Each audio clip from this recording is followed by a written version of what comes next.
নমস্কার দর্শক বন্ধুরা, রেপ স্পোর্টসের পর্দায় আপনাদের সকলকে আর একবার স্বাগত। রাত পোহালেই জামশেদপুরের মুখোমুখি হতে চলেছে মোহনবাগান সুপার জায়ান্ট। মোহনবাগানের কাছে কিন্তু একটা বড় সুযোগ টেবিলের শীর্ষস্থানে পৌঁছানো, তার কারণ বেঙ্গালুরু কিন্তু এই মুহূর্তে 8 ম্যাচ খেলে 17 পয়েন্টে রয়েছে, মোহনবাগান এই মুহূর্তে 14 পয়েন্ট। সুতরাং কালকে যদি বড় মার্জিনে জয় ছিনিয়ে নিতে পারে সবুজ মেরুন ব্রিগেড, তাহলে কিন্তু তারা টেবিলের শীর্ষে পৌঁছে যাওয়ার একটা সুযোগ রয়েছে তাদের কাছে। কালকে কাজটা যতটা অনেকেই সহজ মনে করছে, খুব একটা সহজ হবে না, কারণ জামশেদপুর শেষ 2 ম্যাচে তারা 10 গোল হজম করলেও তারা কিন্তু কালকে মরিয়া হবে জয়ের সরণিতে ফিরতে। কারণ আমরা সবাই জানি যে শুরুটা ভালো হয়েছিল, বাট শেষ 2 ম্যাচে কিন্তু তারা 2টো হার হজম করতে হয়। সুতরাং মোহনবাগানের এগেনস্টে কিন্তু তারা চাইবে অ্যাটলিস্ট জয়ের সরণিতে ফিরতে, সুতরাং তারাও কিন্তু তাদের সেরা লড়াইটা দেবে। আমি এই ভিডিওতে আজকে অনুশীলনে কিভাবে অনুশীলন সারলো হোসে মলিনার দল, কি ফরমেশনে সম্ভবত নামতে পারে মোহনবাগান সুপার জায়ান্ট, সেটাই আপনাদের কাছে তুলে ধরবো। তো প্রথমেই আসি, আজকের প্রথমে অনুশীলনে বেশ মজার ওয়ার্ম আপ করতে দেখা যায় পুরো দলকে, আর তারপরই পাসিং ড্রিল, আর তারপরই কিন্তু ম্যাচ সিচুয়েশন শুরু করে দিল হোসে মলিনা, যেখানে কিন্তু ম্যাচের আগের দিন ঠিক যেভাবে মানে ম্যাচের জন্য যেভাবে তিনি ছক কষেন সেই পুরোটাই কিন্তু আজকে ছক কষে দেখে নিলেন হোসে মলিনা। সেখানে কিন্তু 4 ব্যাকে কিন্তু বেশিরভাগ সময়টা খেলতে দেখা গেছে মোহনবাগানকে।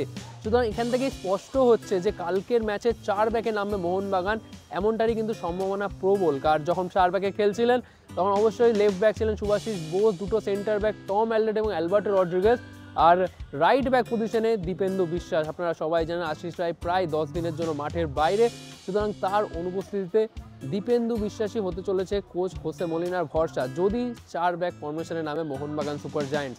আর একটা পজিশন নিয়েও ধোয়াশা রয়েছে অনিরুদ্ধ থাপা, তিনি কিন্তু আজকে পুরো অনুশীলন করেছে, বাট প্র্যাকটিসে যখন তিনি বেরোচ্ছিলেন তখনও তাকে হালকা খোঁড়াতে দেখা যাচ্ছিল, যেটা জানা গেল অনিরুদ্ধ থাপা আর দীপক টাংরি দুজনকে কিন্তু উঠিয়ে বসিয়ে আজকের ম্যাচ সিচুয়েশনে খেলিয়েছেন হোসে মলিনা। সুতরাং অনিরুদ্ধ থাপা যদি কালকের ম্যাচে নাও খেলতে পারে তাহলে কিন্তু দীপক টাংরিকে খেলাতে পারে কোচ হোসে মলিনা। জামশেদপুরে কিন্তু একটাও প্লাস পয়েন্ট, সেটা হচ্ছে কালকের ম্যাচে তাদের যে ভরসাযোগ্য ডিফেন্ডার এজে, তিনি আগের ম্যাচটা খেলেনি রেড কার্ড দেখার কারণে, কিন্তু কালকের ম্যাচে কিন্তু তিনি ফিরছেন, সুতরাং তিনি ফেরায় তাদের ডিফেন্সটা কিন্তু একটু হলো শক্তিশালী হবে। সুতরাং সেখানে কিন্তু মোহনবাগান অ্যাটাকারদের আরেকটু বেশি কাঠখড় পোড়াতে হবে।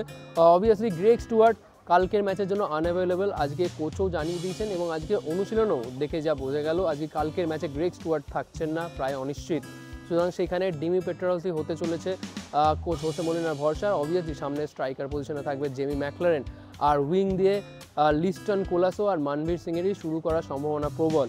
আর জামশেদপুরের যদি দেখেন আপনারা লেফট ব্যাক পজিশনে যিনি খেলেন মোহাম্মদ উভেজ বলে, তার দিকটা থেকে কিন্তু চেন্নাই ম্যাচে বেশিরভাগ অ্যাটাকটা এসছে, মুহুর্মুহু অ্যাটাক সাজিয়েছিল চেন্নাই, তার দিকটা থেকে বেশিরভাগ অ্যাটাক।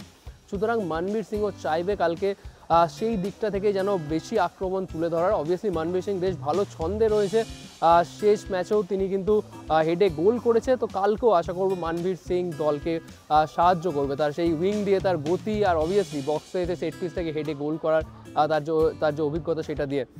তো আজকে ট্রেনিং থেকে এই আপডেটগুলোই তুলে ধরার ছিল। অবভিয়াসলি আশিস রায় তিনি কিন্তু এখনও প্র্যাকটিস করেনি, যেটা জানালাম 10 দিন বাইরে, তারপরই ফিজিও দেখবেন তিনি অনুশীলনের দলের সাথে করতে পারবেন কি না, তারপরই তাকে নিয়ে ডিসিশন নেওয়া হবে। আর অবভিয়াসলি গ্রেগ স্টুয়ার্ট কালকের ম্যাচে আনঅ্যাভেলেবেল, কোচ ঝুঁকি নিতে চান না, তাকে কিন্তু আজকে অনুশীলন অনেকটাই সুস্থ দেখা গেল, দলের সাথেও কিছুক্ষণ অনুশীলন করলেন, বাট কোচ চাইছেন যাতে চেন্নাই ম্যাচ, এটা আরও গুরুত্বপূর্ণ ম্যাচ, সেটার জন্য যাতে তাকে ফ্রেশ রাখা যায়।